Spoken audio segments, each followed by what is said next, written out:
Good evening, everyone, and welcome to the 26th session of the AIM Prime program.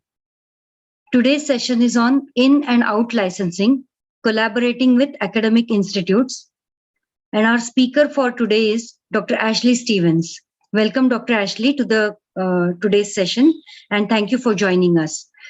So briefly about Dr. Ashley, he has already taken one session with us in the early days of this session of this AIM Prime series. So briefly about him, Dr. Ashley belongs to the Boston ecosystem. He's president of Focus IP Group, ex-president Autumn. Dr. Ashley also is head of tech transfer at the was head of tech transfer at the Boston University Medical School. Briefly, with this introduction, welcoming Dr. Ashley and requesting him to begin the session. Well, thank you. And thank all of you for coming back to the second session. People show up for the first session, but what really counts is how many people come back for the second session. So if I do that, let me do that, and here we are. Okay, so I'm going to talk about in and out licensing and collaborating with academic institutions. And I want to first of all thank all the people who've made this session possible, and I want to thank the Venture Center for inviting me to talk to you today. So what is a license? What exactly is it? Well, think about the car. Are we born with a God-given right to get in a car and take it out and drive it on the road? Well, I think our 16-year-old sons think they are, but in fact, you're not born with that right. You have to acquire that right. You have to go to the people who own the roads, the government, and say, I would like to drive on these roads. Please, will you give me a driving license? And they're probably going to say yes. And in return, they're going to say, but there's some conditions here. You have to drive on the left. You can only drive at a certain speed. You have to stop when a policeman tells you to, and so forth. So, in addition, if the person doesn't meet those conditions, then there is an enforcement action. In other words, a license grants someone access to something. Now, the person who's giving the access, that's the licensor, has to control the assets that access is being granted to. The government owns and controls the roads, so we go to the government for our driver's license. And because they own the roads, the government has the right to grant that license. Now, we don't finish up owning a little piece of the road. The government continues to own the road. So the licensor continues to own the assets that they're granting rights to, and they can impose their own terms and conditions in return for that access. In other words, a license is a bargain or a deal. You give me this, I'll give you that. I think another way to think about this is, your parents finally insist that you move out, and so you need to find somewhere to live. You've basically got two choices. You can rent somewhere, or you can buy somewhere. If you rent, the landlord still owns the place. You have the right to live there for some defined period that the lease gives you. You have to pay the rent each month, and you have to obey other rules as well. And the landlord can stop by from time to time to check up that you're meeting those rules, that you're taking out the trash, that the place looks good, that the bathrooms are clean, and so on. And if you break those rules, then perhaps you can be evicted. Now, on the other hand, if you buy somewhere, you own the place, and you have the right to live there permanently. Yes, there's still some payments. You've got to pay the taxes and the utilities and things like that. You can choose what to do with it. You can live in it yourself, or you can rent it to somebody else and give them the right to live there. You can choose to sell it to someone else. And licensing a patent is like renting an apartment. And the alternative is when you sell a patent, you assign it. And that is like buying a house. And I think the general belief is that the best practice is to license your technologies, not assign them. And we'll talk about some of the reasons for that, but it's primarily to do with when things go wrong. You're in a stronger position if you still own it than if you've sold it. And in the US, the Bayh-Dole Act doesn't allow academic institutions to assign their inventions to companies without the permission of the agency that funded the research. And those agencies, all of them, have made it very clear that they won't give permission to assign a license, a patent. Their argument is, if Google, the fourth biggest, most valuable company in the world, can get started based on an exclusive license from Stanford to the original search algorithm, why do you need to have the patent assigned to you? An exclusive license gives you all the control and rights that you can possibly need to develop a technology successfully. Think, now one of the big examples of the value that can be created in a license is Microsoft and IBM back in 1978, when IBM was developing its personal computer, the first mainstream business personal computer, and they needed an operating system. And all they had was these big, massive operating systems for mainframe computers. And so they went to Microsoft, and Microsoft created MS-DOS for IBM, and IBM paid them to do it. And it would have been quite logical for IBM to say, thank you, give us the software, we own it, and off they go. But they didn't. All they wanted was a license to use the MS-DOS system with their PCs, and they had it. And that allowed Microsoft to license MS-DOS to other computer makers. And so suddenly you had this, what we call the Wintel standard, based on the Windows operating system that grew out of Microsoft and Intel's chips. And today, Microsoft is a bigger company than IBM. It's worth much more.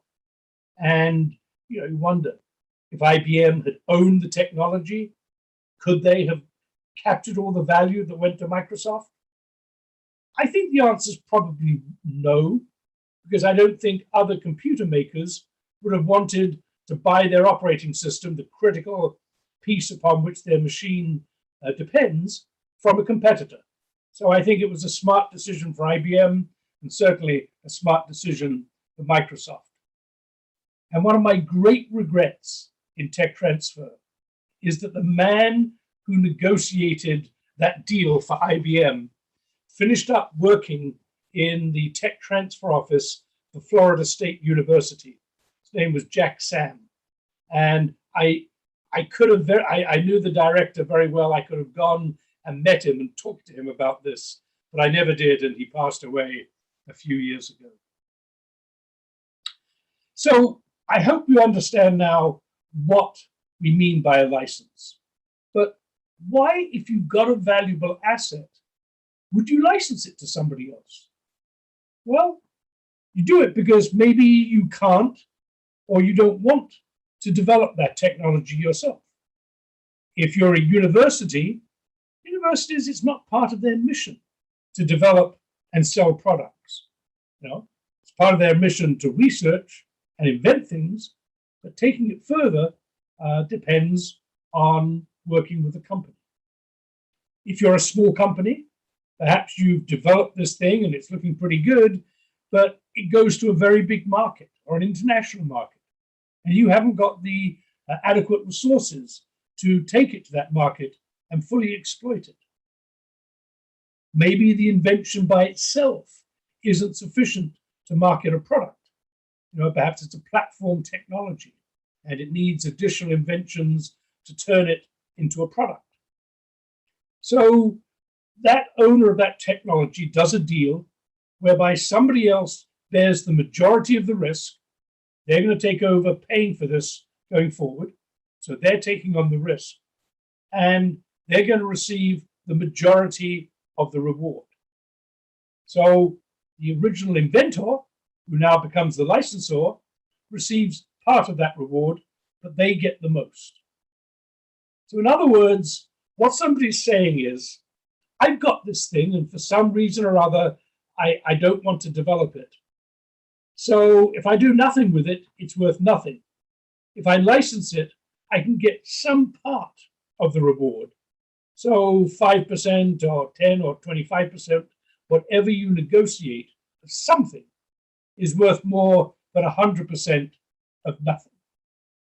Or even 5 or 10 or 25% of a big pie, which this other company can create with this, is worth more than 100% of a small pie. We kind of classify licenses into 3 categories. There's in-licensing. That's when somebody acquires the right to develop and sell a product. And these tend to be in 2 categories. What we call an enabling license, when you get not only the patents, but also the know-how. Or freedom to operate, when all you get is a pathway through the blocking patents that somebody else has erected on the pathway from where you are to the market. And it's kind of interesting right now with the COVID crisis. You might have heard there's been a lot of discussion from the World Trade Organization about eliminating patents on COVID vaccines. Well, the vaccine companies are saying, look, that's not enough. If let's say Moderna or Pfizer, BioNTech says, okay, we're not going to assert our patents against you, go have fun. A company's not going to be able to turn around and put a vaccine on the market the next day. They need access to all the know-how, the formulation know-how, the data know-how, the storage know-how that those companies have.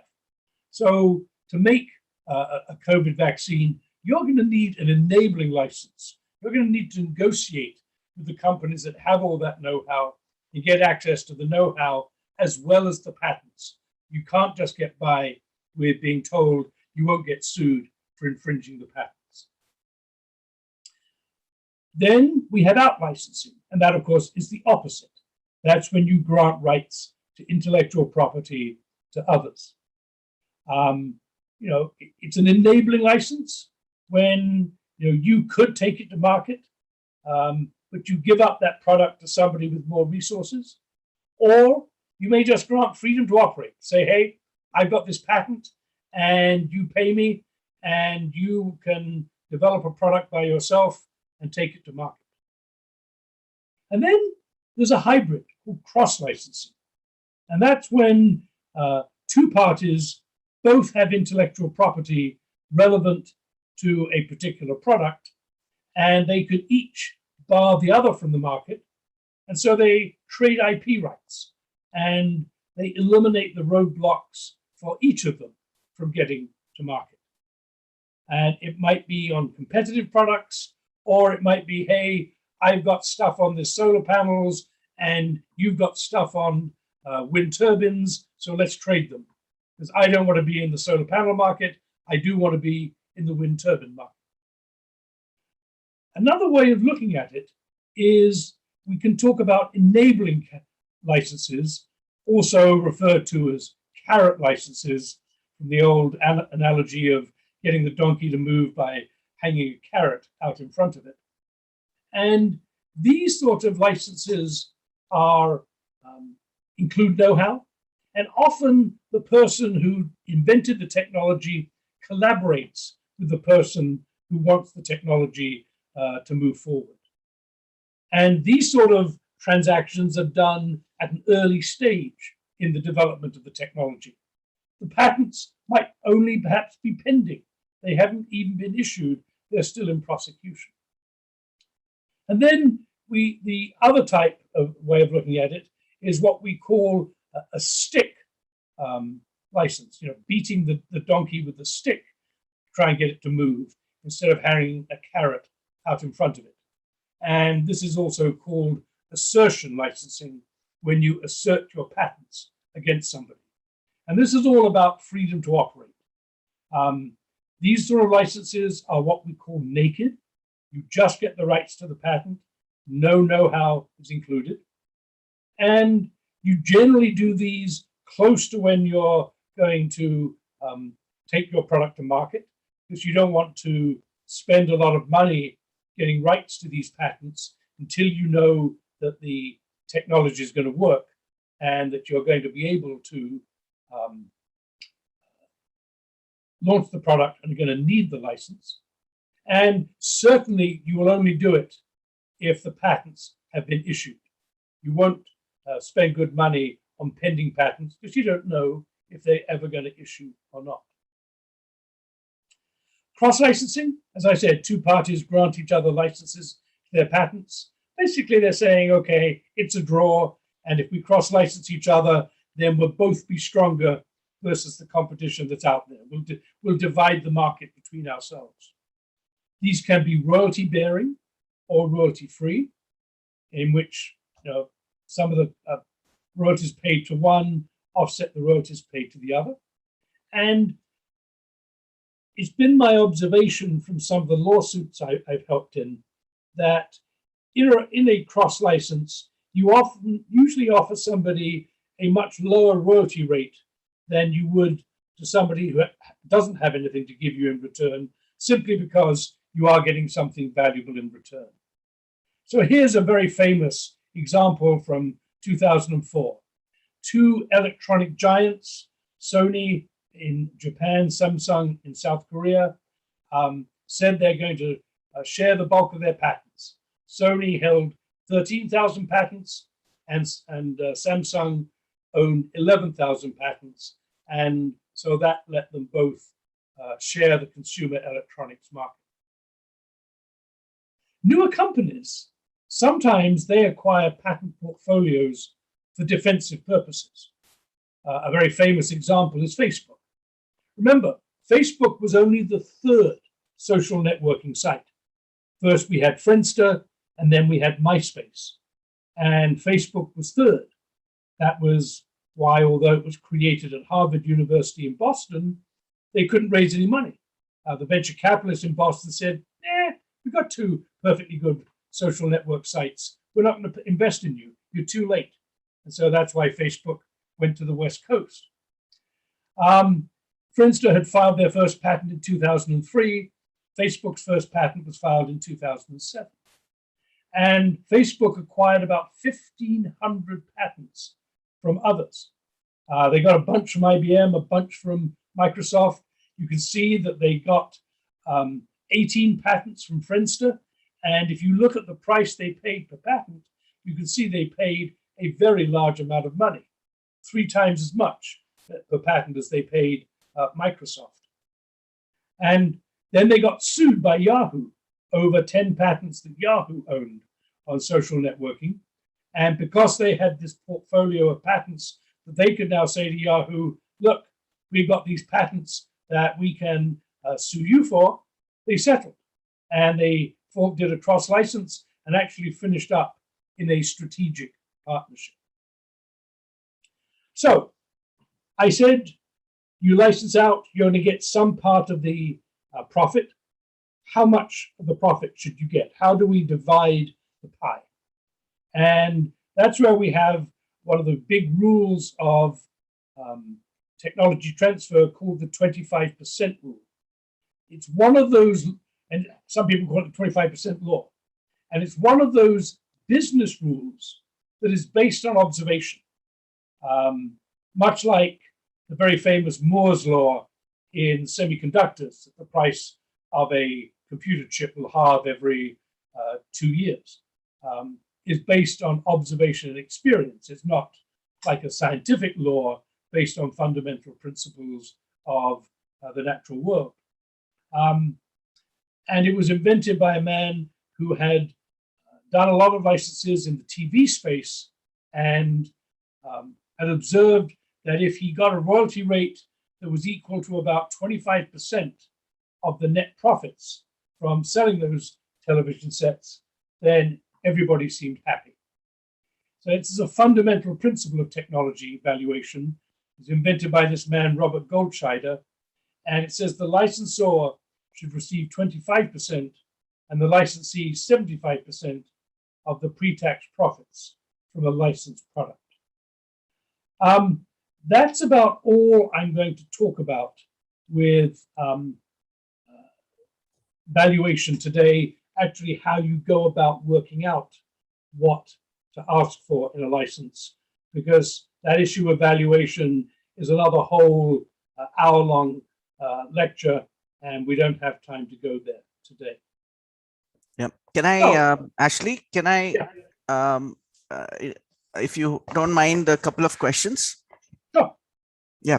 I just thought we can discuss a little bit more about the license and assignment part that you discussed right in the beginning. Very often there are situations where, the investors in startup companies expect that some key patents they get assignment, that the company has ownership rights, and this sort of seems to be important when, say, if you're going in for a merger and acquisition. So what is your view on that? I would say when you form the startup company, grant a license to the patents, but agree that under certain circumstances, you will assign them. Those circumstances might be, as you just said, the company is going to get bought for cash. Another circumstance might be if the company is ready to launch a product based on the patents, then they get assigned to the company. Or maybe even, when the company raises a big enough amount of money, then they get assigned. But in the early stages, I would resist assigning, because if the company can't raise money or it changes strategic focus, then it's very difficult to get the patents back if you've assigned them. If you've licensed them, you can include terms and conditions in the license that says if you stop developing it, then I get it back. And I get all the information that you've developed around it back. Because, and they'll probably object to that. What? I spent a lot of money developing that information. You think I'm going to give it to you? And your answer is, look, my patent has a lifetime. I can't extend it. I can't turn the clock back. You took up some of the time on my clock. And so for that, I get the information that you generated back. And there have been some very big examples. A very important AIDS drug that came from Emory University. It had been licensed to Glaxo at a very early stage for a 5% royalty. And when Glaxo merged with Wellcome, they were forced to give the drug back to Emory. But they had phase 2 clinical data. And so Emory was now able to license it to another company, which went on and finished up in Gilead. But they got a 20% royalty because it was so much more advanced, much more data. And then they sold those royalty rights back to Gilead for about $550 million. If they had assigned those patents to Glaxo originally, they would have got none of that extra value. So that's why I say resist it. In the US, we have this advantage that the Bayh-Dole Act says you can't do it.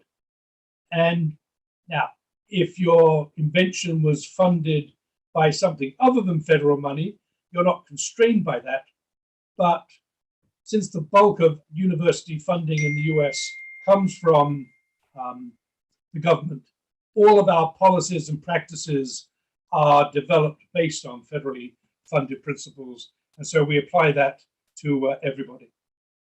But actually, that is tech transfer office perspective. From the startup perspective, they probably would see a lot more value accruing to the company if they have assignment of patents, right? Yes, they'd argue that and repeat the argument with Google. All Google had from Stanford was an exclusive license to the original search algorithm. They were able to build on that and become the fourth most valuable company in the world. And by the way, when you assign a patent, if you have to, you can structure it payment-wise just like a license. You don't have to get paid, all the money up front. You can get royalties, you can get milestone payments, things like that. It's not either or. You can make an assignment look very like a license. It's just what happens if things go wrong. And the person who created the technology wants to get it back to find somebody else to take it forward. Yep. Ashley, I don't know how how much time you have planned your talk for. Are you open to a few more questions? Sure. How long do we have this session for? Is it an hour? No, total is 2 hours. Okay. Yeah. Okay. So the other part which I wanted to ask you is from very often we see this tussle that the startups want a lot more certainty on the payouts to universities, and the universities want to defer that certainty, right? The numbers are deferred to a later date.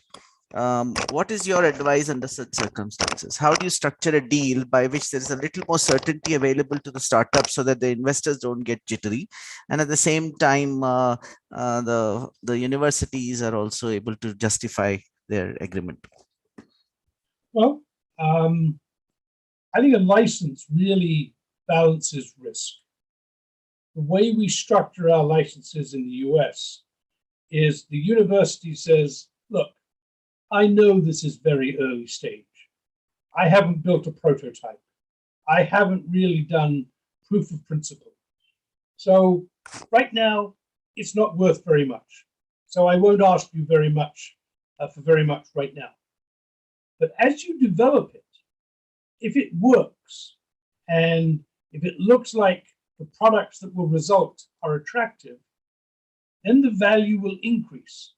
So let's agree the stages, the steps on the pathway to the market. And when you successfully get there, you give me some more money. And then ultimately, when the product gets to the market, then I get a percentage of sales, and we'll agree what that percentage is. And I'll tell you a story. Do you have the drink Gatorade in India? Well, people are familiar with it. I don't see it very as much as commonly as in the US. Yeah, okay. But you tell us. Yeah. So Gatorade is a sports drink. It was the first sports drink for people carrying out athletic activity. And it was invented by a urologist at the University of Florida Medical School in the early 1960s. And he found a company that was interested in taking the rights to it, a company called Stokely Van-Camp. He had an introduction to a senior vice president there who introduced him to the president.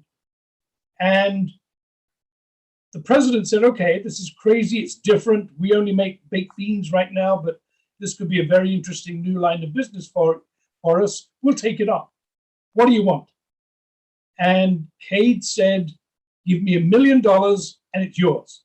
The patents, the formula, the data, everything, it's yours. And Alfred Stokely said, look, it's going to cost me another $1 million to do a test market to find out if anybody's going to buy this crazy drink of yours. If I give you $1 million as on top, I'm doubling my risk. So I'm not going to do it. What I will do is I'll give you a royalty so that if I'm successful, you'll be successful. And in the, 50, 60 years since, Stokely Van Camp, which then got bought by Quaker and is now owned by PepsiCo, has paid the University of Florida and Cade and his descendants over $1.5 billion. So they could have got it for $1 million up front, but by staging the payments over the lifetime of the product, then they paid $1.5 billion. Okay. Would you I'm be going to show an example, by the way, of how Yeah. money flows under a license agreement a little later. Would you also be talking about some of the terms of a license and how it can be limited or not in different Oh, yeah. ways? Yeah. Okay. So I think let's continue, please. Thank you. Okay. So, as I said, I'm not going to talk about how you set the terms of a license, but let's look where in the license you get the money coming out.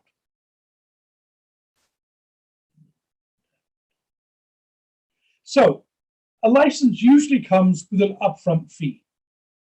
There are ongoing payments that the licensee pays even before a product hits the market.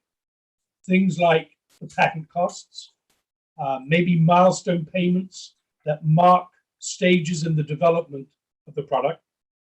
They may agree to pay annual minimum royalties, whether they're selling anything or not.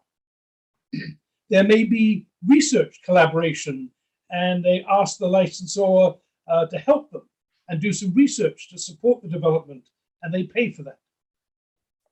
You also need a very important concept is, what if the person that you license it to in turn licenses it to somebody else? And that often happens with technology coming out of a university. We license it to a startup company.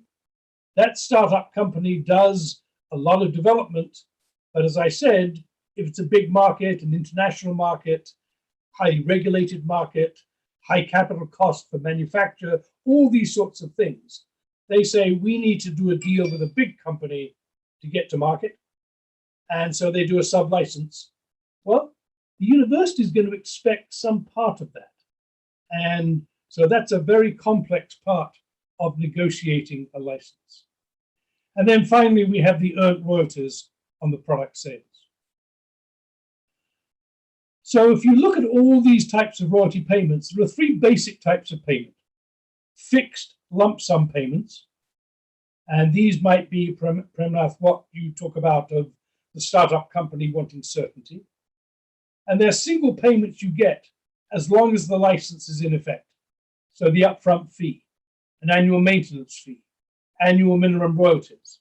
You get those as long as the license stays in place. Then there are contingent lump sum payments, payments that only happen if certain things happen. So these might be, patent milestones. We agree that I'm going to pay you something if your patent issues, or if you get to a certain stage in development, or perhaps even after it's in the marketplace. If the sales get to a high level, then you give me another lump sum. If I got stock in the licensee as part of the deal, and then I'm able to sell that stock because they get bought, then that's another contingent example.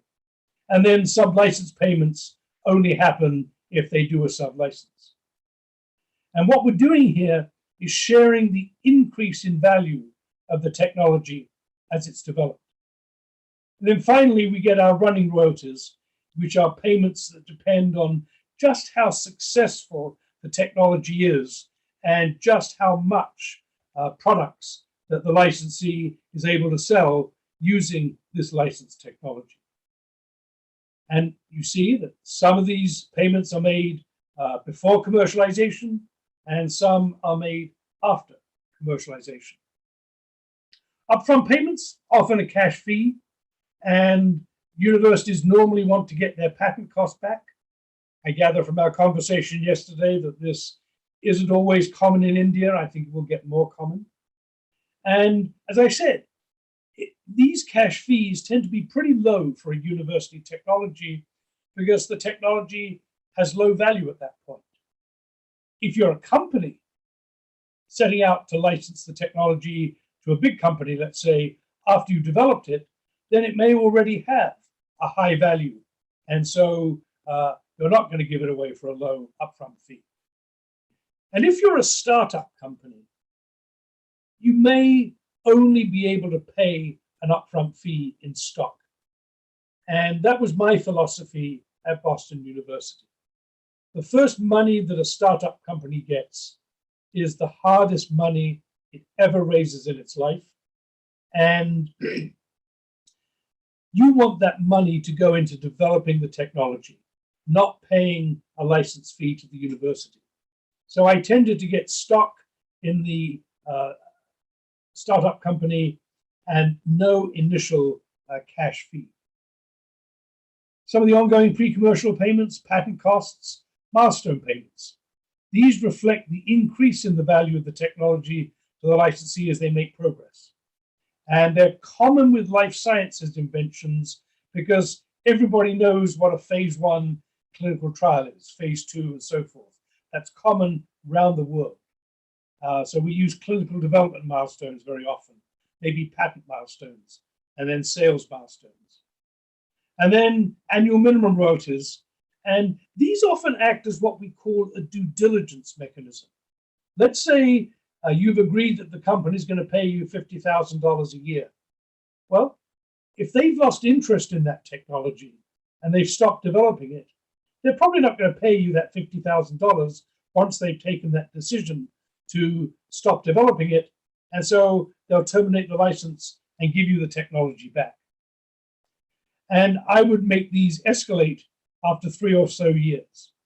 And you often see this as a mechanism to extract the increasing value of the technology with physical sciences inventions.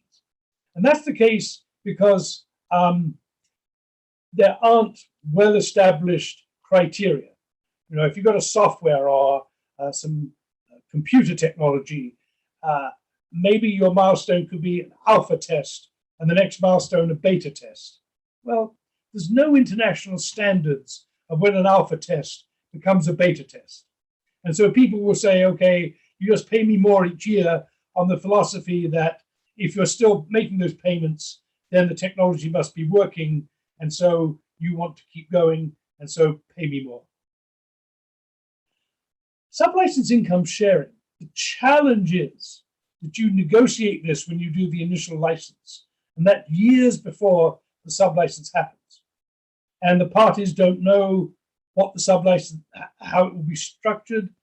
And the university's objective is to make sure that the licensee can't game the system by structuring the sublicense to minimize what it pays the university. And the solution is the university gets a piece of just about every payment that the licensee gets from the sublicensee. A famous tech transfer guy in America said, "You will pay me every which way there is." And you exclude items which is a deliverable and are documented in itemized accounts, things like research support payments from the sublicensee to the licensee, if the sublicensee buys shares in the licensee company, things like that. And there are 3 models. What we call a pass-through, where the university gets the same running royalty on the sublicensee sales as if the sublicensee sold the product, and then a set percentage of every payment received other than running royalties. What we call an allocation, when the university gets a set percentage of every payment the licensee gets from the sublicensee, including running royalties.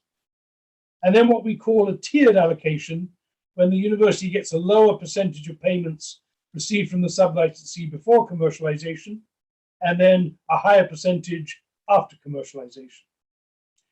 And maybe these percentages are based on the timing of the sublicense after the license has been executed. The thinking being that the longer it goes, the more that the licensee has invested in developing the technology.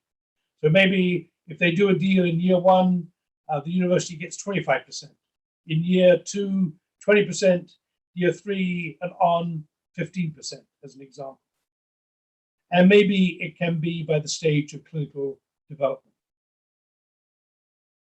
Running royalties, we also call those earned royalties. And these are the big post-commercialization economic component of the license.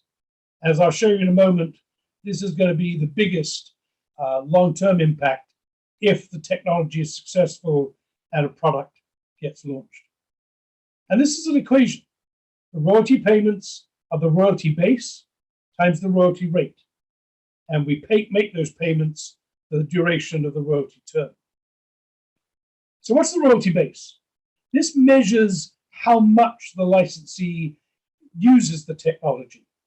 And so the more they use it, the more you're going to get paid. So you might use things like the number of units sold, or it might be some measure of sales. It might be some measure of profits. It's attractive to use profits, but you need to define them very, very carefully. And I think most people tend to avoid profit-based royalty rates and use sales. One of the reasons being that if you ever have to audit the licensee to make sure they're telling you the truth when they write and say, here's how much we sold, so here's how much we owe you, then the more figures that the auditor has to check, the more expensive it's going to be for you. So, there are different measures of profits, gross profits, net profits, profits after taxes, and be very careful with them. Very difficult to audit. And the most common measure that you find of how much the licensee is using the technology is net sales. And net sales are gross sales, so the total sales of the product, either less standard deductions of like 3 or 5%, or things like shipping, insurance, returns, things that have no relationship to the technology, or as I say, a standard deduction of 3 or 5%. Royalty rate, this is how much of the licensee's return from using the technology the person who created that technology is going to get. And it can either be flat, a single royalty rate for all sales, or it can be tiered, a royalty rate that's different at different levels of sales.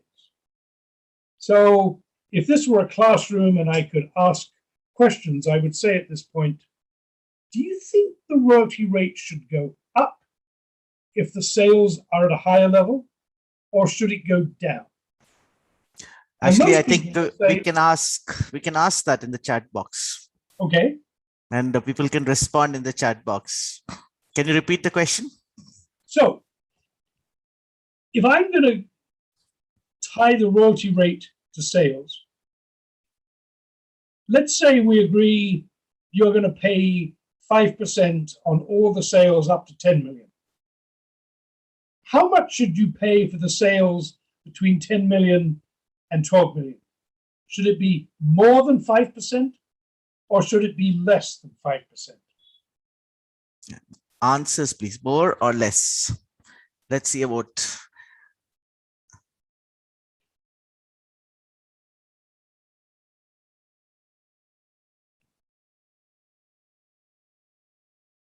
Well, most are saying less. A couple are saying more.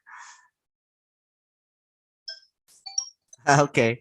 I think most are less. So. Yeah.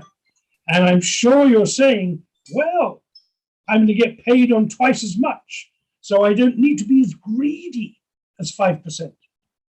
That is the wrong answer. Remember what I said briefly about the 25% rule. The 25% rule says the licensor should get 25% of the pre-tax profits from selling the product. Well, it's one of the fundamental principles of business that the higher the sales of a product, the more profitable it is, because you have a bigger base over which to spread your fixed costs. Things like advertising, overhead, things like that. So you're going to make more money per unit between 10 million and 20 million. So the royalty rate, if it was right to be 5% from 0 to 10 million, it should maybe be 6 or 7%, going from 10 million to 20 million. Okay? very counterintuitive. That's why licensing is such a difficult thing to do, but why it is so important in technology development. Okay, touch that again. So as I said, basic marketing theory says the bigger selling products are more profitable, and the basic royalty theory, the 25% rule, says royalty rates should therefore increase at higher sales levels. The royalty term is how long you're going to get paid. And universities usually use for the lifetime of the last to expire patent on a country-by-country basis. I do a lot of work in litigation, and I see a lot of company licenses. And what I see companies use is the longer of the last to expire patent on a country-by-country basis, or 10 years from first commercial sale on a country-by-country basis.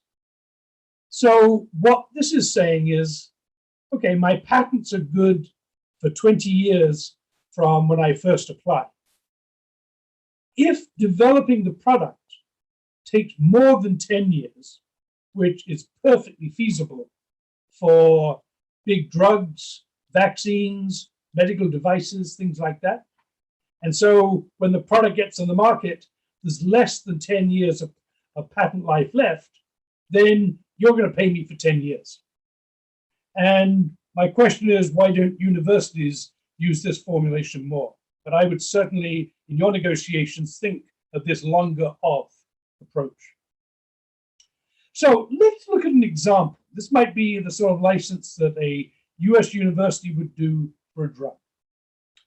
Let's say they ask for a license issue fee of $50,000, and then they ask for annual minimum royalties of $10,000 a year for years 2 to 4, $25,000 a year for years 5 to 7, and $50,000 a year thereafter. And then there are going to be milestone payments that are tied to clinical development. And so maybe phase 1 will be in year 3, phase 2 in year 4, phase 3 in year 5, and product approval in year 6. And these are the payments that we get to reflect that increase in value of the technology. Let's say we have a royalty rate of 5%. There are sunk patent costs of $75,000 and annual patent costs of, let's say, $10,000 to $25,000. And let's say the product sales look like this. They start in year 7 with $750,000. They grow steadily, hit $25 million in years 13, 14, and 15, and then start to decline slowly as we get towards the end of the patent lifetime. Here is how the flow of money would look under this license. The blue are the lump sum payments, the green are the patent cost payments, and the red are the royalty payments. And you can see things leap out at you from this graph. The bulk of the money is in the red. That's in the running royalty payments. That's the biggest thing. The other thing that jumps out is that only the late stage milestone payments approach anything like the money you'll subsequently get in the royalty payments. And the early lump sum payments are really tiny compared with the value that's going to be generated over the lifetime of the running royalties. So in your negotiations, I think it's very important that you negotiate on a premise that this is successful. I don't particularly care what I get in the near term. What I really care about is what I get if this is successful.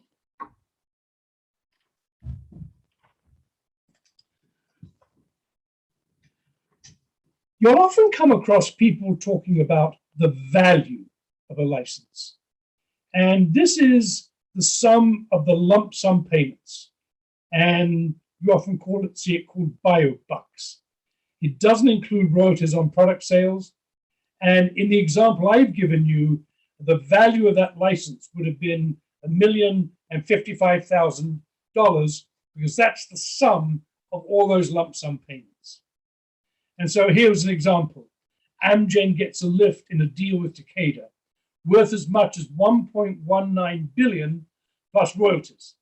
And that means all of the lump sum payments, pre-commercialization, sales milestones for every product that could conceivably flow from that deal, those add up to $1.19 billion.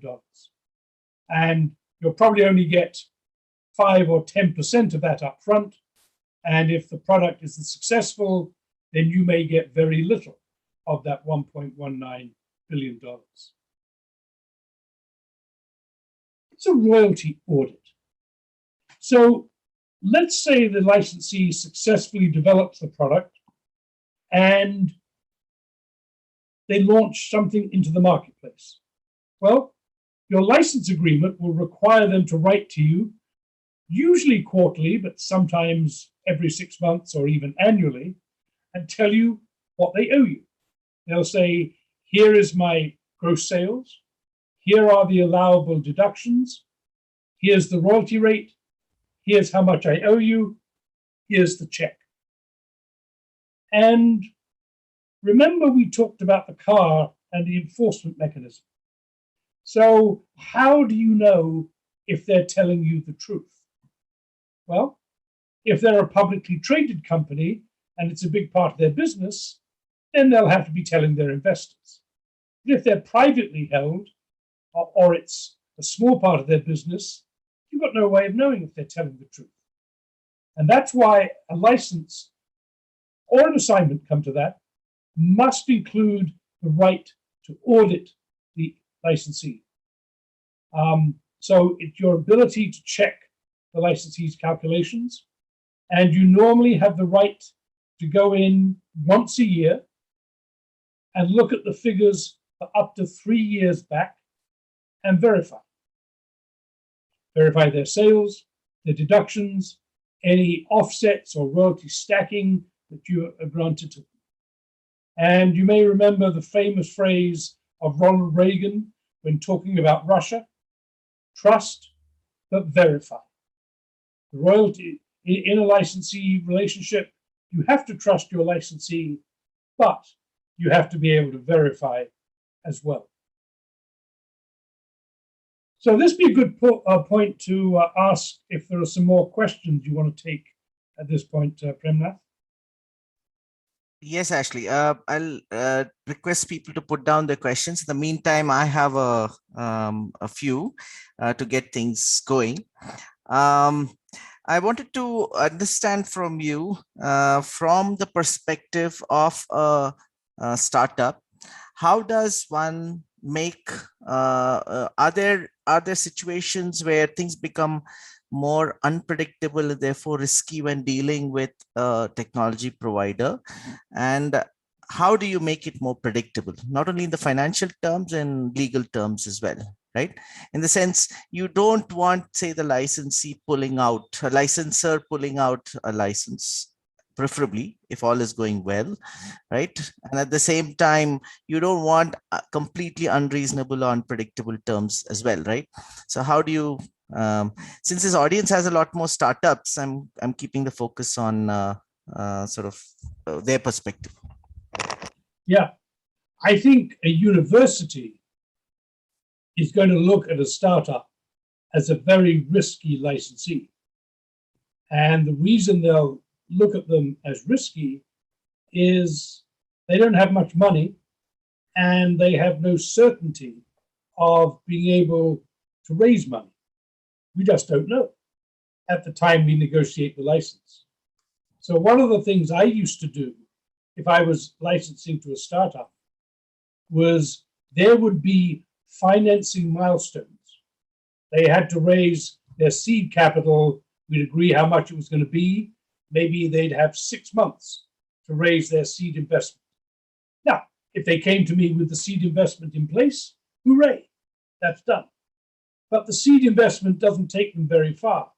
So I would often include a Series A investment, a bigger investment, 2 years down the road. And if they can't raise that money, then we terminate the license and I get the technology back. and I look for somebody else. You Uh, asked about the licensor pulling out. yeah.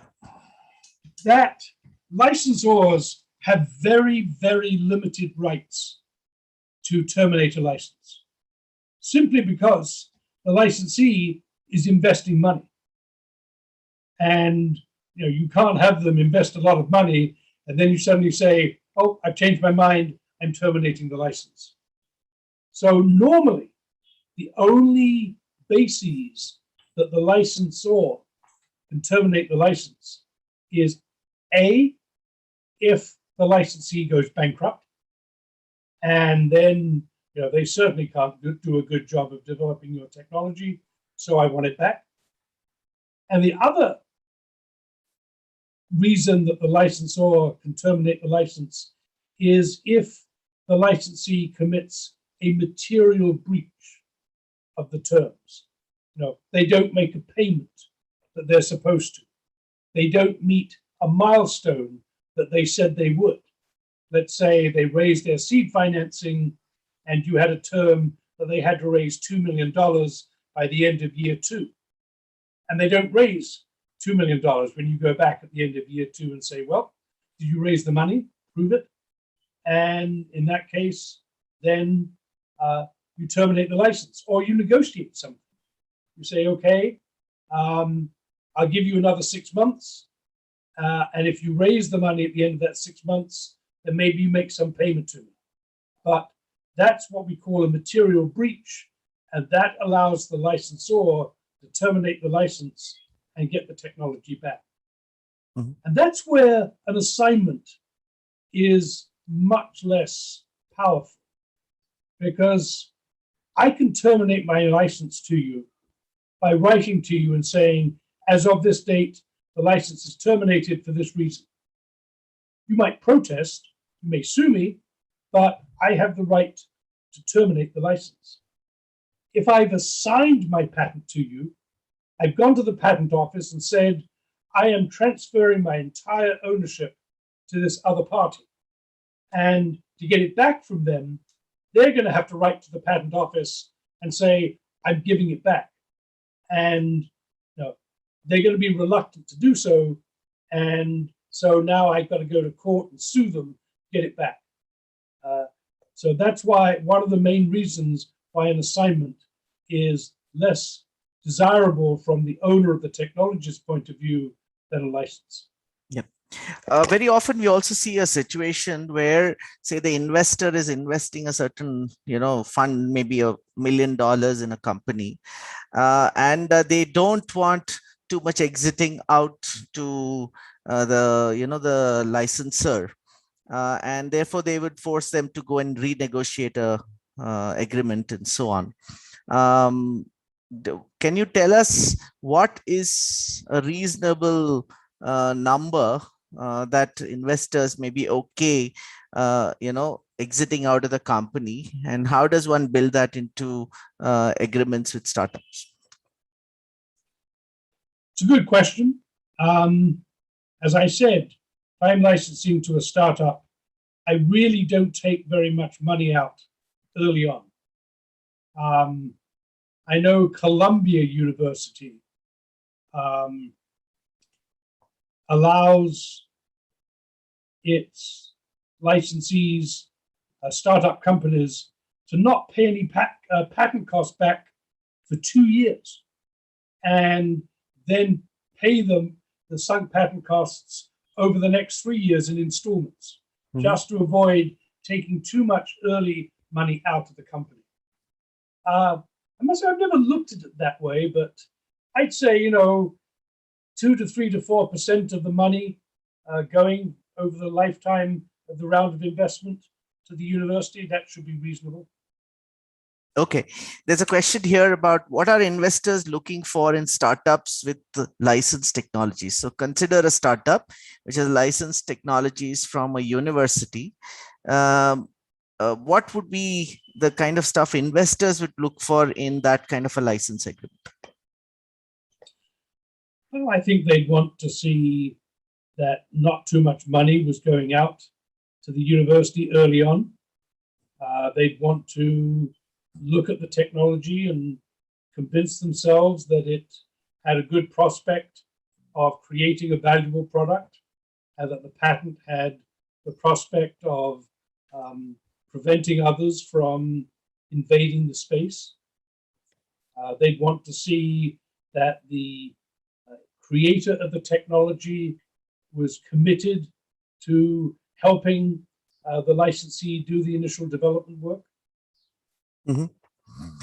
Can I also understand there are situations where a company wants to buy out the royalty stream in advance, right? How does it work out on both sides? In the sense, when does a company take a decision to do that, or and when should a university sort of agree to do that? I think the big royalty buyouts you see tend to be at a very late stage, generally when the product is in the market and you can start to see how successful it's going to be. Because the buyout formula will be very simple calculation. You will project the sales of the product, you will multiply by the royalty rate, and then you will discount back to the present time. And once the product's on the market, the risk is relatively low, so the discount rate will be relatively low. So universities do royalty buyouts. I track them rather carefully, and they tend to be purely for drugs. And there have been something like $5 or $6 billion in royalty buyouts. Okay, there's a question on the YouTube channel, and I'll take that up. The question is relating to, say, a company which is licensing to another company, right? And they are worried about the licensee sort of not honoring their obligations, and especially so if there are situations where it's just know-how and there's no IP, no patent per se. Okay, so how do you build such arrangements where there is, say, confidential trade secrets which are exchanged between two parties, and you want to ensure that they do honor it? And can you build it into the agreements in such a way that we could take precautions and protect them in whatever way possible? It's very tough when you're licensing a trade secret and you disclose it and they say, "Oh, we knew that all along." Oh, no, okay. It's difficult. You can, ask them to verify. Maybe they put their knowledge into some lockbox somewhere, and if they ever come back afterwards and say, "No, we knew that all along," then an arbitrator can go look in the lockbox and say, "No, you didn't have this knowledge. You got this knowledge from the licensor." So something like an escrow account of some kind. Yes. Yeah. A document lockbox. Yep. And when IP is involved, I think probably one should create as many mechanisms as possible to list out as clearly what was already known by both the parties, right, during the exchange. So an agreement should have all the background IP listed, I presume. Am I right? Yes. Yep. And that is... You're right. The patents are unequivocal. They're written. Everybody can see them. Copyright similarly. Usually the small company's trademark isn't going to be very valuable because it probably hasn't been able to establish a big market for the product. And so their trademark isn't going to be a particularly valuable asset. Okay.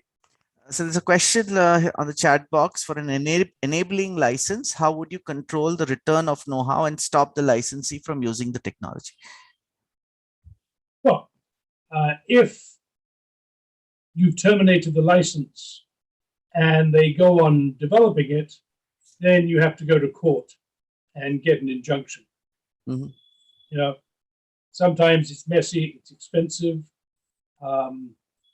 I would suspect that from what I hear of the slowness of the Indian judicial system, I would imagine a lot of licenses in India would use private arbitration as a dispute resolution mechanism rather than relying on the courts. That would certainly be my expectation. Mhm. There's a question on how the financial and other terms differ from for an exclusive license for a non-exclusive license versus a non-exclusive license. And let me add to that also. If you had a non-exclusive license and you wanted to convert it to an exclusive license later, how would one go about it, or vice versa? Yeah. Multiply by 2. No, seriously, the rule of thumb, and there's good evidence for this, and I was just looking yesterday at a license where somebody had granted a non-exclusive license at a certain royalty rate, and the licensee had the option for some defined period of time, a year or 2 years, I think it was, to convert the license to exclusive, and if they did, then the royalty rate doubled. Mhm. So that's the thumb rule that that is being used currently. Any other terms that will change? I'll give you an example. Yeah. One of the big academic licensing screw-ups was the web browser was invented at the University of Illinois, Urbana-Champaign.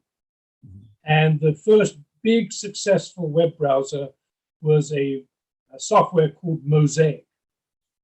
And the University of Illinois, Urbana-Champaign licensed it themselves non-exclusively. They had lots of licenses. Mhm. They didn't have a tech transfer office. They were very badly advised, but that's another story. And then one of their licensees, a company called Spyglass, said, guys, this is awfully difficult for you, doing all these licenses. You know, that's not your job as a university. Why don't you make us the exclusive licensee and we will grant all the new licenses for you? And the University of Illinois, Urbana-Champaign said yes. But they should, at that point, have said, well, this is a very valuable asset. So we have to change the terms of our license with you. In particular, we should get some stock in you. And if they had done that, they would have made a lot of money. As it was, they made a tiny amount of money out of this invention that changed the world.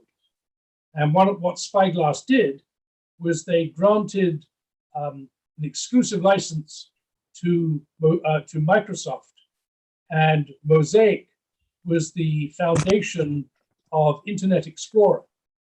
And if in the 2000s, or the late 90s, if you looked at the copyright notice on Mosaic on your web browser, it said for the first 3 or 4 years, the copyright was owned by the University of Illinois, Urbana-Champaign. And then after that, the copyright was Microsoft. Mm-hmm. So that was an example where they changed from non-exclusive to exclusive and just totally didn't realize how this changed the nature of the relationship between them. Another question relates to situations where certain universities might choose a vehicle to seed a whole family of patents, right, into a startup, and let them deal with it, because maybe the university is clumsy in handling IP, or they think it's more efficient doing it this way, or the vehicle can raise more money, whatever it is. So what are your thoughts on that, and what are the problems and issues in that model where there's a separate special purpose vehicle which is housing a whole bunch of IP? So I think you're going to need to focus that negotiation very much on that topic I talked about of sub-license income sharing. Mhm. How much of what you get from licensing the technology out are you going to share with me? And I looked at the three models, and maybe if you do it quickly, I get a higher percentage.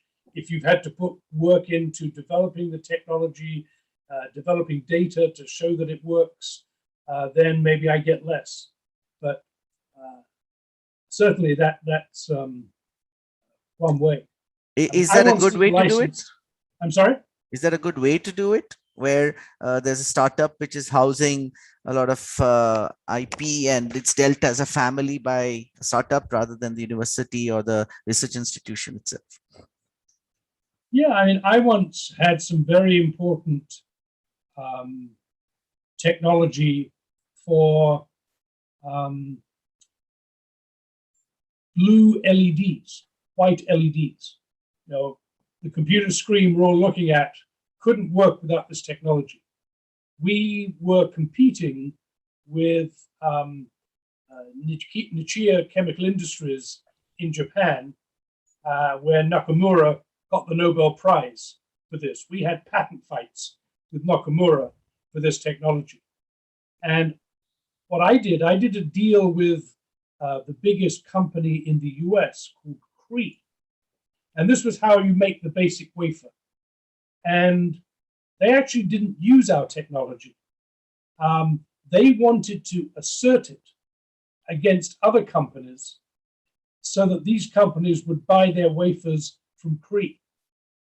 And so we structured the license very strictly around, the amount of litigation that Cree would have to do at any one time and so on.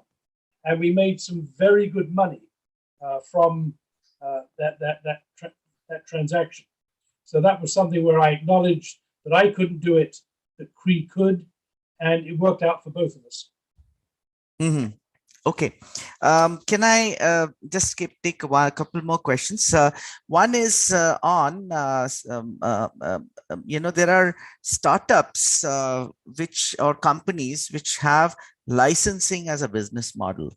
And of course, a big example of this is ARM processors for phones, for example, right, out of UK.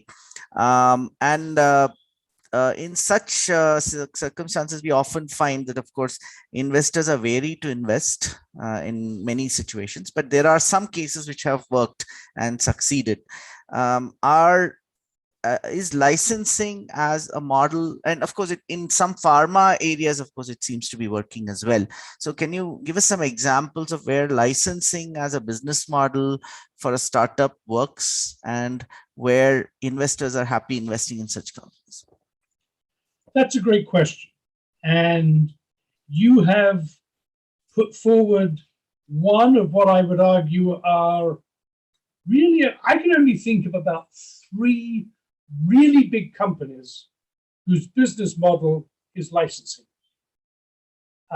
Another one I would point to is the sound company, Dolby. Mm-hmm. They just develop technology and then license it to all the electronics companies. Another one I would point to is Qualcomm. They invent cellular telephone technology and license it to others.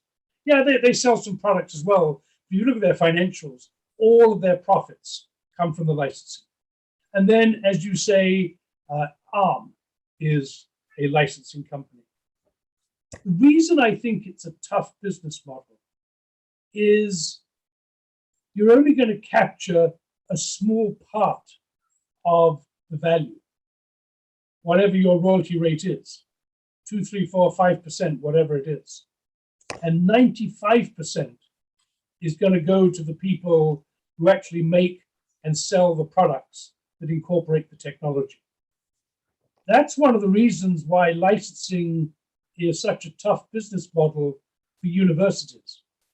I did a study. We looked at the year 2006, and I had a very good response rate. I asked universities, licensing offices, do you bring in more money than you spend? And over half, 52%, spent more money on patents and the salaries of the people and the expenses of operating the offices than they brought in licensing.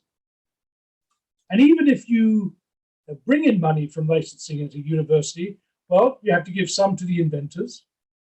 You have to give some to the dean or the president to spend on research. And when you came down to, do you keep enough of the money to cover the cost of the licensing operation, only 16% of universities kept enough money to cover the costs of the tech transfer. And that's why when there have been several attempts over the years to make tech transfer a for-profit activity, and they've all failed. I talked about the University of Illinois Urbana-Champaign. They gave exclusive rights to all their technologies to a for-profit company who was publicly traded called University Patents. And they had a few early successes, but they didn't replicate them. And they finally went out of business. And that's why when the University of Illinois Urbana-Champaign came up with a web browser and with the first email program that could attach documents, which was called Eudora. And if you think about it, email and web browsers are really the two ways that we all use the internet each and every day, all day. And they just didn't have any licensing expertise in-house because they put all their licensing expertise into this for-profit company called University Patents that had gone out of business. And they didn't create their own tech transfer office until 1998, 4 or 5 years later. And they had totally missed up I'd argue, the two biggest university inventions in recent times, the web browser and email programs that can attach documents. Yep. One other question is relating to litigations. When you license patents out, what are the typical situations where, since the owner is the university, is the owner fighting the litigation, or is it the company that is the licensee that is fighting the litigation? And how does it typically work out? I understand it might be written up in the licensing agreement, but can you tell us what are the typical situations? So, first of all, with a non-exclusive license, there are generally no commitments about infringement litigation. The only commitment might be that if the licensee is aware of infringement, they have to notify the patent owner. Now, if it's an exclusive license, then yes, there will be provisions for litigation. And the provisions will typically be that because the university retains significant rights in the technology, like they usually retain the right to go on practicing it for their own research purposes, things like that, the exclusive licensee doesn't have standing to sue by themselves. And so the license agreement will normally obligate the university to join the licensee in a suit if the licensee asks them to. The licensee will pay the litigation, and the university will get some piece of any recovery they get after the licensee has recovered the cost of the litigation. And there might be another provision which says if the licensee doesn't sue, then after some period of time, the university can sue and the licensee will help them. Yeah, I think the other question of somebody else suing, say, the licensee, that situation also might be there, right? Correct. And there will be provisions in the license agreement called indemnifications. in which the licensee is asked to indemnify the university. So let's say another company sues you and says, hey, you're infringing my patent, and I'm going to sue you and the university that got you into this business. Well, the licensee would have to defend the university, and if they lost and the university was obliged to pay money, then the licensee would reimburse the university for what they lost. And since the startup company doesn't have big resources, then you may oblige the licensee to take out an insurance policy that will cover those indemnifications. Yep. The last two questions I'll take up short ones. One By the is, way, I'm going to get to this at the end. okay, But great. What this says is the legal terms of your license are really, really important. And one of the things I did this morning, Premnath, is I have created a suite of 10 tech transfer agreements, CDAs, MTAs, joint invention agreements, exclusive license, non-exclusive license, term sheet, option, etc. And I sent you these. Yeah. And these are for you to use with the Prime Network, with the Venture Center, etc. Okay. Yeah. Now, Sure. They are written in American law. So they're probably going to need to be looked at by some Indian lawyer and converted to Indian law. Okay. But the business terms in these are good business terms that have developed over the years. And so I think these are good forms of agreement. Okay. There are situations where the licensor wants to set the terms sometimes a little later down the road, and they keep it a little uncertain at the very beginning when they're doing the first license. It's sort of like an option, but the terms are yet to be set. Is that a good idea for a startup? And also there's a related question here: does the licenser's cut increase if the technology being licensed is further advanced in terms of business readiness? For example, having paid customers with profitable unit economics, are licensing deals even done at that stage? So it might be nice for the university to set the terms when it sees how successful the technology is. I don't think I would accept that if I'm a startup. I want to know what it's going to cost me. And we agree that now. And I would not let those terms be revised down the road. Mm-hmm. The only term, no. I remember one license I did. I forgot to get an annual minimum royalty. And I kept telling the company that we need to include an annual minimum royalty. And they said, no, we like the license we have. A deal is a deal. And my only opportunity to get an annual minimum royalty was if they were to come to me and say, look, there's something in this we need to renegotiate. So we want to open it up. And at that point, I could say, well, I can certainly consider that. But in return, you're going to have to give me an annual minimum royalty.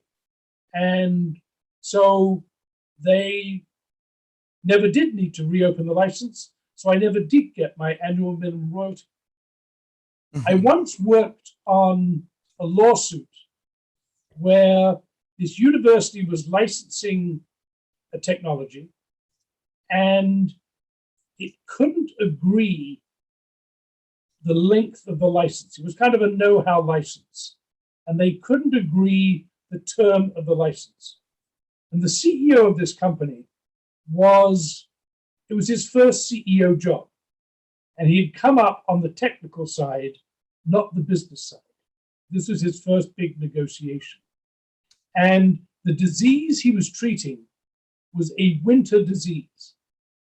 And the negotiations drag on through the summer, and it gets to October, and they still haven't done a deal.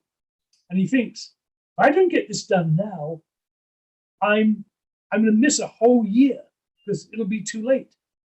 And so he signed an agreement without a term, where he agreed to make payments indefinitely. And he thought, well, I'll always be able to negotiate a term later. And the universities, obviously, they loved this. So they never did renegotiate the license. So he finished up paying for years and years and years. And the lawsuit was all about, the company finally just said, screw it, we're not going to pay anymore. And so, of course, the university sued them. And the judge basically said, no, you said you would pay forever, pay forever. Okay, let's continue, Ashley. That was a long question break, but hopefully we'll get to the finish line in time and also have a few more questions. Yeah. So let's look at the contractual aspects. I look upon a license as a long-term relationship. It's a marriage. It's not like dating. I think research collaborations with universities are kind of like dating. They're short-term. When the research is done, you give the data. There's probably some rights to the IP. It's done. Licensing is long-term. If you're successful, if the technology works and a product gets launched, then you're going to have a relationship that lasts for the lifetime of the patents, at least. And the relationships are unequal. The licensors made their investment and they're looking to get a return on it. The licensee is taking on substantial risk, financial risk, and opportunity cost. A company can only work on so many things. If they choose to work on your technology, there are other technologies that they're not going to be able to work on. So this is kind of what a license agreement looks like. It starts out with recitals. We have definitions. We define what we're granting. We talk about what we're going to pay. We talk about the patent situation, what the obligations of the parties are. Then these two things I talked about, representations and warranties, indemnification and insurance, which is protections, and then confidentiality and publication, how it's going to go on, how long it's going to go on, how we're going to terminate it, and then various miscellaneous provisions. So the recitals are, excuse me.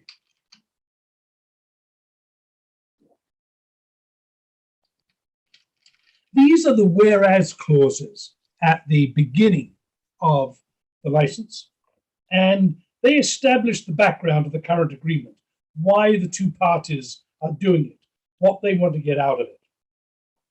And these are non-binding. If there is something in the whereases that is in conflict with something in the body of the agreement, then what's in the body of the agreement wins over what it says in the whereas. You then have a section of definitions, and defined terms in an agreement are either capitalized like this, initial capitalization, or done in all caps. I find it very disruptive if an agreement jumps back and forth between lowercase and all caps. So I like defined terms just to be initially capitalized. And you have a section of definitions, either Article 1 or you put them in an appendix. And so a defined term would mean licensed patents, so initial capitalizations shall mean. And some terms are defined in the text. And if you do that, you put them in parentheses and quotation marks. So license agreement dated as of June 30th, 2012. And now we define that, that's the effective date. By and between trustees of Boston University, and we define that as the university, and so on. And complex agreements between companies can have up to I've come across agreements with 200 defined terms. A lot of lawyers got very rich on that agreement and paid for their children's college education. Then we go on to the license grant. And I characterize licensing as a scalpel. You can slice things very, very thinly. Assignment is an axe or a sledgehammer. It's not very subtle. So assignment, you transfer complete ownership to the patents, to the company. The opposite end is freedom from suit, in which you don't grant any rights. You just say, but if you do all these things and pay me this money, I promise I won't sue you. And I'm sure all the people in the audience in the life sciences are familiar with the polymerase chain reaction, PCR. That was a very important invention. It won the Nobel Prize, and the rights were owned by Hoffman and Roche. And they were very expensive rights. It cost a 15% royalty. But you got no license. Roche just said, we won't sue you. Then in the middle, you have this limited transfer of rights where the licensor continues to own the IP, but they grant rights, and you can slice it as thinly as you like. You can give an exclusive license. You can give non-exclusive licenses to anybody who will pay. And in the middle, you can slice it finely. You can license it exclusively by field. You can license it exclusively by territory. Give it to one company in America, another company in Europe, another company in Asia. And I said we've perhaps talked enough about licensing versus assigning. In the US, we don't assign, and we've talked about this. And I understand that if you don't have this legal protection, then you can come under pressure to assign. As I said, do it only assign at a late stage, and you can write an assignment agreement with the same payments, staged payments, as a license agreement. As I also said, the difference is in the balance of power if things go wrong. You need to develop your licensing strategy. The fundamental question is, are you going to license this to an existing company or a new company? And you frequently find that truly revolutionary inventions need a new company because existing companies are too tied to the old ways of doing things.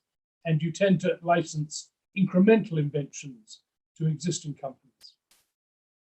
Next question you need to ask is, are there multiple products that will come from the technology? If the answer is yes, then which market is most attractive? And do you need separate sets of patent claims to protect each market? Are the products used in the same industry? If so, can the same company exploit them? The answer is no, then you're going to need to license by field of use and find multiple licensees. Does the license need to be exclusive? It certainly maximizes the incentive to the licensee. They know if they're successful, they're going to have all the product market to themselves.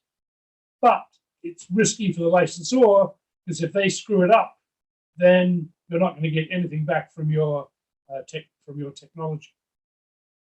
And we talked about this earlier. Exclusive licenses have higher royalty rates than non-exclusive ones. And then does the technology provide everything that's needed for a finished product? If so, you give the maximum incentive to the licensee to invest in it, and that's exclusivity. Is there a clear market leader? They may be the most attractive, they may be the only viable licensee. On the other hand, is it a crowded market? If so, the second or third company may be a more motivated licensee. A very famous example in the rental car market in the US was for years, Avis used to advertise, we're only number 2. We try harder.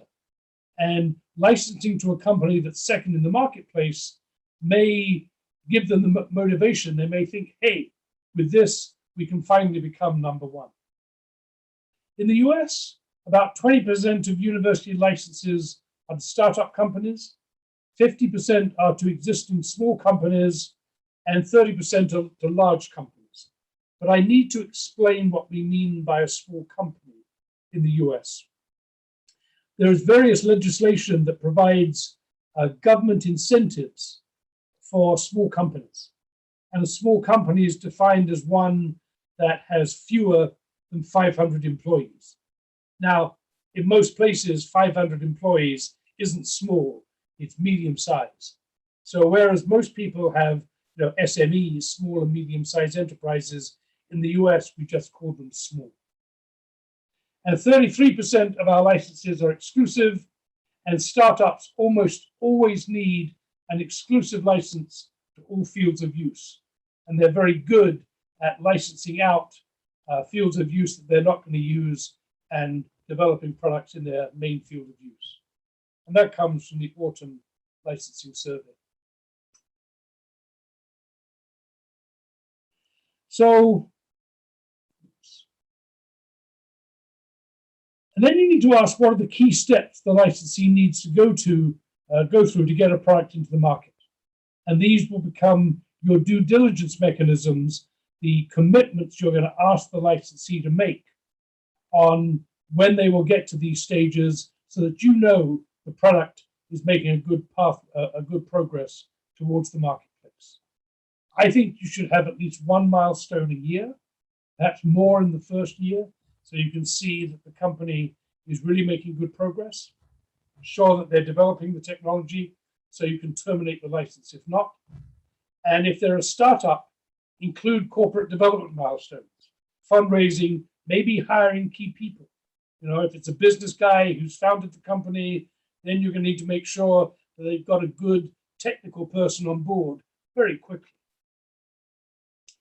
The license grant is something like this. University hereby grants an exclusive license. So that's a defined term. So we will have said what we mean by an exclusive license somewhere. To make, have made, use, have used, sell, have sold, and import licensed products, a defined term. Under the patent rights, a defined term. Within the license field, a defined term.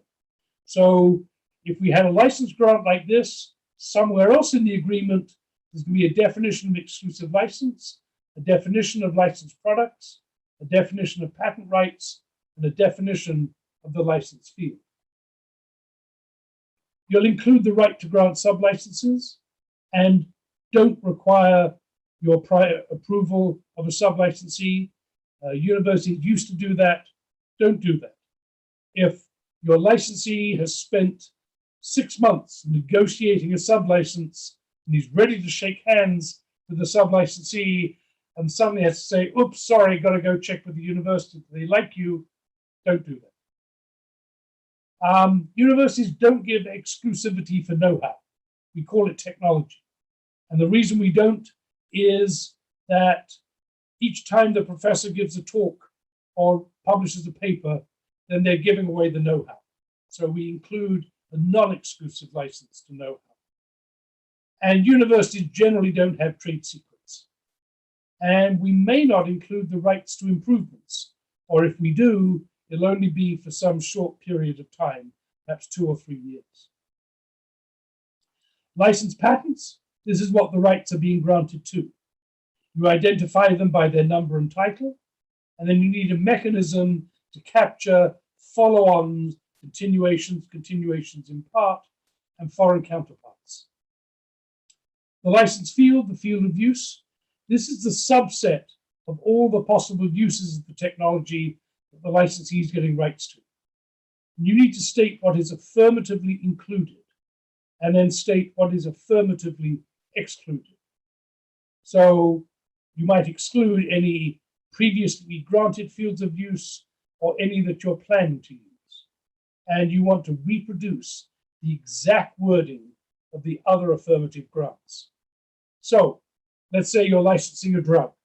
License field shall include all products intended for human, therapeutic, and prophylactic use. That'd be a good field of use. But if you're going to give a veterinarian field of use, a gene therapy field of use, excluding any products in which a DNA construct is introduced into a human patient using a viral vector or by direct injection of a DNA construct. that's a gene therapy field of use. And now that would allow you to grant that field of use to a different company, one that specializes in gene therapy. And then you might also exclude veterinarian uses. And furthermore, shall exclude all products intended for non-human animal therapeutic and prophylactic use, veterinary uses.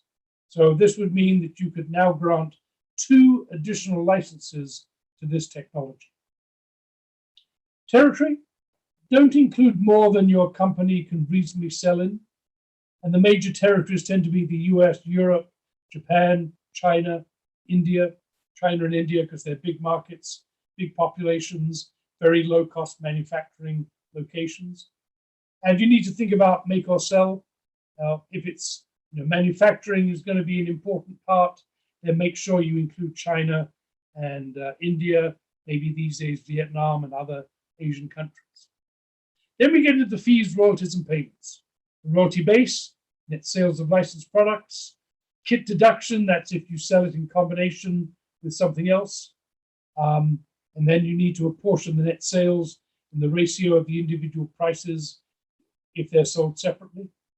If not sold separately, that's a difficult calculation. Some people do this. I think it's a terrible way to do it because the value that the product brings may be unrelated to the cost to make it. I think apportioning equally is probably a better way to go. And you may just need to specify discussing in good faith, but when there's money on the table down the road, you don't find a lot of good faith. And that often finishes up in litigation. The royalty payment, we talked about this earlier, the royalty base multiplied by the royalty rate, if you've allowed any offset for stacking and any deductions like annual minimum royalties. Limit the deductions that you allow to the royalty rate. And non-exclusive licensees may demand a most favored nations clause, in which if you grant a lower royalty rate to somebody else, they have to get that lower royalty rate too. Licensed products, you either identify them by name, and that's generally if you're licensing at a later stage when the products are known and clear. And if they're not, then covered by a valid claim of a licensed patent, which are, again, defined terms. There would be a definition of a valid claim. We've also said, we've looked at the definition of the licensed patents, or any product which would, but for the license granted hereunder, infringe a valid claim of a licensed patent. That's a very common formulation you would come across for licensed products in a license done at an early stage. And that's legally defined under the patent statutes in the US. Patent prosecution and infringement. The university generally retains control over prosecution, and they get their patent expenses reimbursed by the licensee. So the law firm bills the university, and the university turns around and bills the licensee. As I said, the exclusive licensee will want the first right to sue for infringement, and they will demand that the university must join the suit if they ask them to. And that's because we keep enough rights that an exclusive licensee doesn't have standing to sue on their own. The infringement costs are paid by the company, and then there's a recovery distribution, typically 10 to 25% to the university. And the university generally has the second right to sue, and if they do and pay all the expenses, then the licensee gets nothing because they had the chance to sue and they rejected it. A non-exclusive licensee, as I said earlier, has no right to sue. The obligations, well, there's going to be reporting. You're going to want the licensee to tell you how the product development's going. Are they meeting their due diligence milestones? And then when they get the product in the market, they're going to have to report on their sales and their royalty payments. You're going to specify how long they have to keep their records so that you can audit them. And you generally get the right to audit for as long as the tax authorities require them to keep the detailed records, which is typically 3 years. You have the right to audit, diligence obligations, If you exclusively license, the licensee is your only hope for revenues. So you'll ask them to give their best efforts to develop and commercialize licensed products. Best efforts is a legally defined term. You want to specify specific milestone events they'll have to meet by a certain date, and some of them may have payments associated. In the US, we have an obligation under the Bayh-Dole Act, if the technology was federally funded, that they have to manufacture substantially in the US for US sales if it is exclusive license. And you will require them to put a notice on the product that it is covered by patents, and if you're licensing a copyrights or trademark, then those are included too. Representations and warranties, these are the guarantees. Universities only represent that they have title of the patent rights. They don't even represent they have complete title, because we tend to be leaky places. Maybe there was some student that worked on it that we forgot to put on the patent, maybe additional inventors. And the university made no other representations, including that you can do this without infringing third parties. You don't represent that the technology is going to work. And in a license, these disclaimers of liabilities have to be in all caps and no smaller than 12-point font. That's a requirement for the US Commercial Code. Indemnification insurance, the licensee accepts all liability for their use and any of sub-licensee's use of the licensed products. And they have to indemnify the university, and you normally require product and other liability insurance required. And I'll give you an example of this. Memorial Sloan Kettering Hospital, the biggest cancer hospital in the US, developed a treatment for hepatitis B. They licensed it to a small company which developed it. The small company did a phase 1 trial and licensed it to Eli Lilly that did a phase 2 trial. In this phase 2 trial, 8 people died and 12 people needed a liver transplant, because this drug had really bad side effects that were missed earlier on. Well, the indemnification that Lilly gave meant that the small company didn't pay a penny, and it went on and was very successful with something else. And Memorial Sloan Kettering wasn't sued and didn't pay either. So this indemnification is really, really important. You do allow large companies to self-insure. Small companies, you require them to get a liability insurance policy. And I talked about that. Confidentiality in publication, reports, patent prosecution, and other information is exchanged is going to be confidential. The university retains the right to publish its research related to the patent rights. The term, I talked about this, the longer of the last to expire patent, included within patent rights, or 10 years from first commercial sale on a country-by-country basis. Licensee is free to terminate the license at their option. If they lose interest, if they think the company, the technology doesn't work, if they change their strategic focus, you can't make them keep developing it. Termination fees might be required, or return of the product, including all the know-how they've created, which, as I said, is the compensation they have to pay you for having taken up an irreplaceable part of your patent life. Termination by the company, by the university, for material breach and bankruptcy only. And sub-licensees in good standing will continue with the licensor replacing the licensee. If you're given an exclusive license, you have to include this provision, or no big company will ever do a deal with your licensee. And then they get a fully paid up perpetual license after the expiration of the royalty term. Dispute resolution, as I said, this is going to be a long-term relationship. There will be fights if there's a lot of money involved. You generally have a summit meeting between the CEOs. Then you might go to mediation, which is generally a non-binding process in which a retired judge shuttles back and forth between the parties, explaining each side's view of their case to the other and how the courts will resolve that. It's typically a one-day process. I participated in it. It's a wonderfully efficient process. Arbitration is another mechanism. That's kind of a private trial. It can be binding or non-binding, and there may be no dispute resolution mechanism, in which case you go straight to court. There are miscellaneous provisions. Who notice is sent to. You can't use the university's name as kind of an endorsement of the products. What law is going to govern it?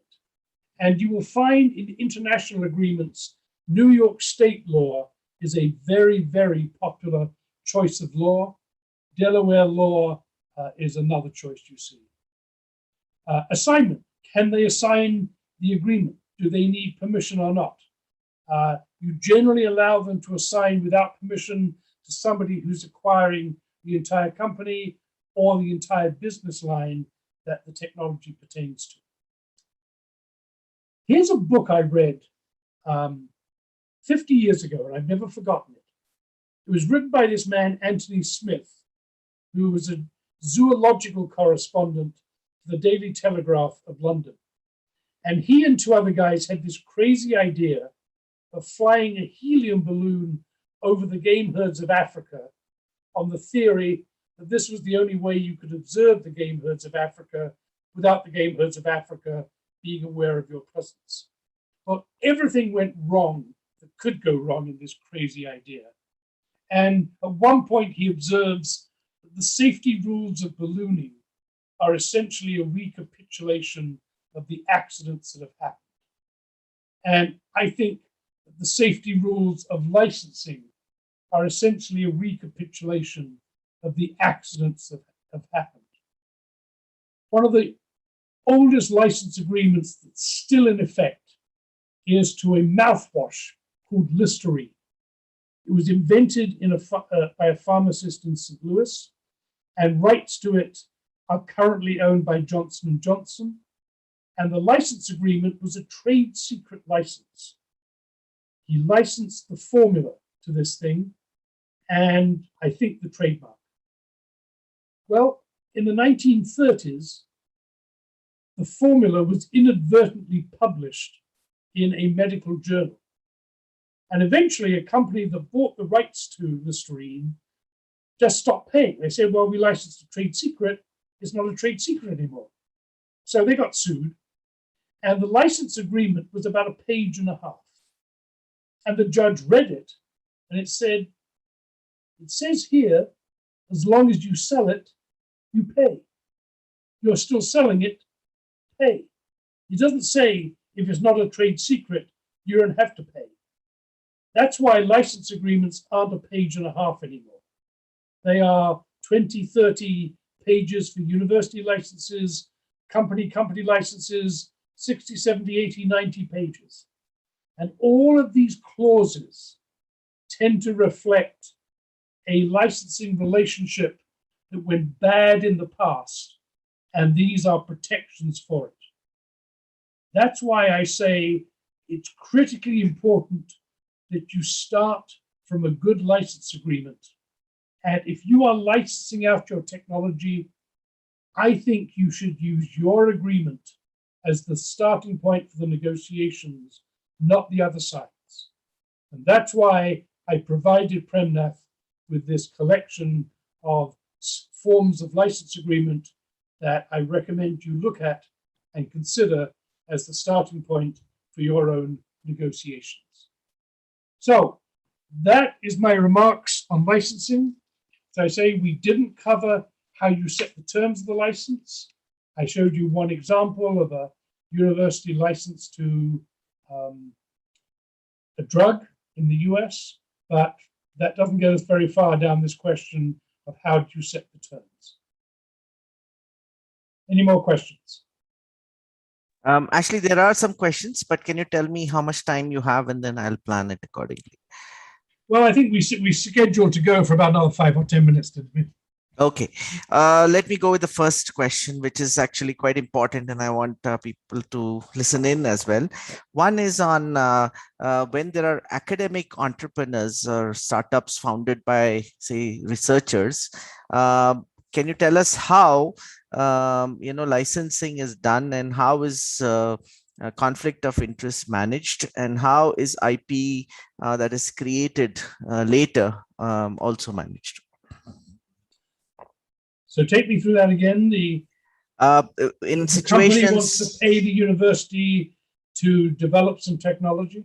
no, I'm talking about situations where a company is founded by a faculty member, okay, and there is some IP that is licensed out to the startup company, and I wanted to understand how conflict is managed, and how forward, back the background IP, the foreground IP, how are they managed? So what will happen is the university, I don't know whether you have this in India, but in the US, under the Bayh-Dole Act, the university owns the professor's inventions. So the professor discloses the technology to the university, which files patents, and then the professor comes and says, well, I want to start a company, I want a license to this technology. That's the way it happens in the US. The university generally doesn't start the company, the professor does, or the professor and an entrepreneur do, or maybe an entrepreneur comes to the university and says, hey, I've read about this technology, I really like it, I'd like to start a company, I want to license it. And the first thing he does is he goes and talks to the professor and sees if the professor likes him and wants to get into business together. In those initial negotiations, the professor's interest is going to be different from the university's, because he's going to want to minimize the financial terms so that it's going to make the company more attractive. The university is going to want to make sure they get good financial terms, fair financial terms. Once the deal's done, then the professor in the US will get a share of any money the university gets. And so now he's back on the side of the university, and his interest might be different from the company at that point. How do we manage conflict of interest? Conflict of interest is defined fairly narrowly in the US, and it's defined in terms of, does the professor's financial interests give him an incentive to prejudice the results of his research? And so professors are generally not allowed to accept research support from a company they have an ownership interest in. That's the most strict rules. People like Stanford, Harvard, MIT have that kind of rule. At BU, we were more flexible, and there would be a conflict of interest committee. And the professor, if he was going to get funding from the company, would make a disclosure to the conflict of interest committee, and we would include safeguards and provisions. We could say, like, graduate students can't work for the company until they finish their thesis. There might be a mechanism defined that if they thought the professor was distorting the results of the research or doing things he shouldn't have, there should be somebody that a whistleblower could go to and make the disclosure. So I think you can manage the conflict of interest adequately. Okay. But can you comment also on the clause which you mentioned that the name of the university should not be used? In India, very often, research institutions might actually insist that the product branding or the box have names of the institution as a source of technology because they want to publicize that. What are the pros and cons of doing that? So the seminal case on this in America was in the 1930s, and Cornell University developed a way to make bread using a cheaper form of wheat. And they patented and they licensed it. And the company tried to use the Cornell name as an endorsement of the bread. And, what if somebody got sick? Maybe some moldy bread got sold and somebody got sick, and it's Cornell bread. Well, you're going to sue Cornell. And so typically a university will say, you can't use my name. You can say that this is made under a license from ABC University. Mm-hmm. Okay. The couple of situations which I just wanted clarity on, where say there are a portfolio of patents which are licensed, and sometimes even from different sources, and a product is made using that. How do they decide, royalty streams, especially if there are different parts being made from different licensed components? How is that done in practice? It can get complex and it can get quite emotional. One of the funnest periods I ever had in my time at Dana-Farber before I went to BU was Richard Kolodner at Dana-Farber identified the inherited human colon cancer gene. And he had collaborators all over. And in the process of developing it, he identified a second inherited colon cancer gene and had different collaborators. And apportioning up the income from that was unbelievably difficult. And somewhere I still have on my wall an email from it was tougher to negotiate the internal distribution between the universities than it was to license this technology. It was very hot technology. And there is a woman in Seattle who still bears the scars of that negotiation. And when she finally agreed to the terms, she sent me an email, and I have that framed on my wall somewhere because it was so emotional and difficult. I think at the end of the day, you want to look at the product and make sure that all the patents that were licensed are actually used in the product. And any patents that aren't used don't get any part of the royalty stream. Mm-hmm. Also about licensing AI and software-based products. Do you want to comment on that? Are there any differences in the way it is done, especially given the kind of different IP protections involved, or sometimes data is involved, or some other extraneous things go into the license? What were the two classes? Artificial intelligence-based products, software, and so on. So one of the things about software is you need to do those licenses very quickly because it's a fast-moving field. In healthcare, the drug development process is very slow. And so if you take 6 months to negotiate a license, that's not a big deal. In software, that could be a very big deal because the field moves so fast. You also need to take into account the fact that you may be licensing v1.0, but then the company will develop v2.0, 3.0, 4.0, and so forth. And probably, you shouldn't get as much from v2.0 as you did from v1.0. So what are going to be the mechanisms to adjust down for what you'll get for later versions where the company has made a lot of input to the development of later stages of the product? Okay. There's a question about infringement, and I wanted to understand how this works.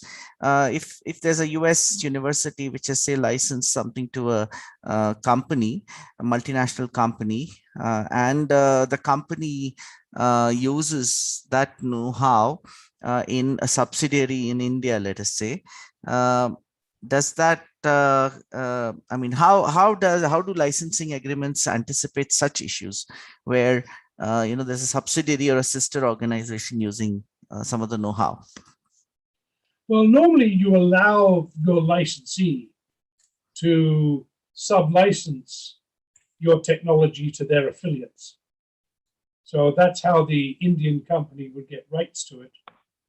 And then if they sell products in India, then you would want to specify that you get a royalty rate, and you would want the licensee to have filed for patents in India.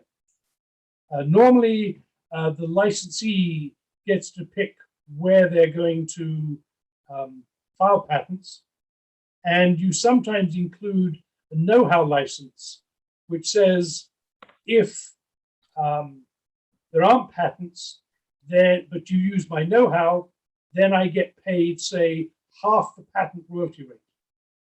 And you might even continue at a lower royalty rate after the patents have expired to reflect the ongoing value of the know-how. Yeah, I think that's, I don't want to take too much more of your time. Thank you so much, Ashley. This is great. We are at about 7:06, so thanks for taking time out. I know it's a long 2 hours, but I think we have covered a lot of ground in terms of questions as well. I hope Good. I've covered as much as I could from the chat box, and there will be other occasions as well to learn a little bit more from you. But at this time, let me thank you once again, and I'll leave the floor to Anmol and Mugdha to take over. Okay, thank you so much, Ashley. I will send you a copy of the slides to give to the attendees. Yes. As I said, I sent you this suite of 10 forms of agreement. Yeah. Do feel free to distribute those. Yes, please. I will. Okay. Yeah. Thank you. Thank you so much. Thanks a lot. Yeah. Over to you, Mugdha. Thank you, Dr. Ashley. Pleasure hosting you today.